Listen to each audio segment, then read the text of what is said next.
tak salah pun buat PTPTN. Betul. Tapi What do you think?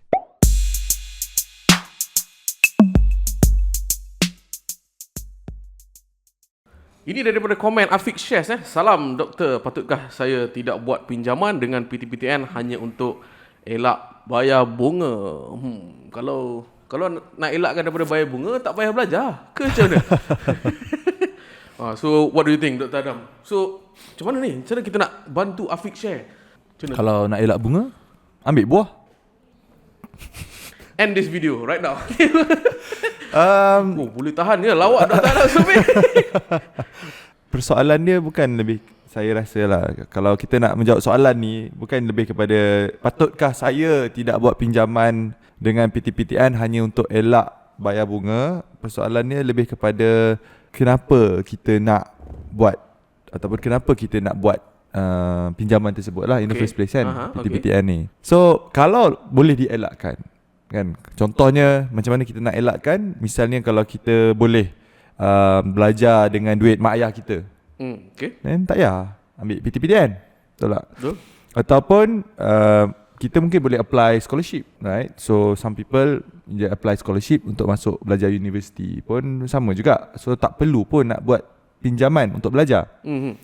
Tapi kalau mak ayah kita tak boleh nak sponsor kita ataupun nak biayai pembelajaran kita untuk melanjutkan pelajaran ke universiti ataupun college, ataupun kita pun tak dapat scholarship misalnya, kan? So apa lagi pilihan yang kita ada?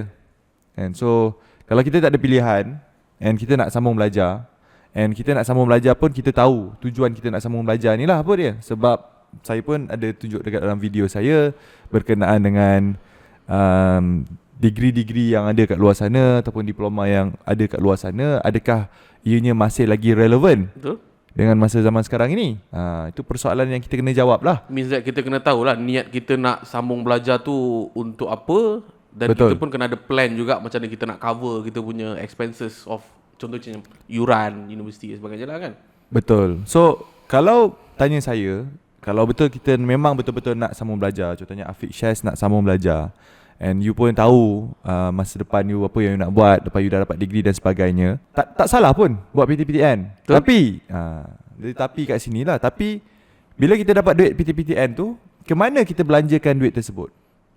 Itu yang akan maksudnya akan menentukan sama ada kita ni gunakan duit tersebut dengan betul ataupun tidak. Sebab saya tahu juga rakan-rakan saya dulu yang dapat PTPTN, dapat je duit PTPTN pergi beli motor, Beli iPhone contoh kan.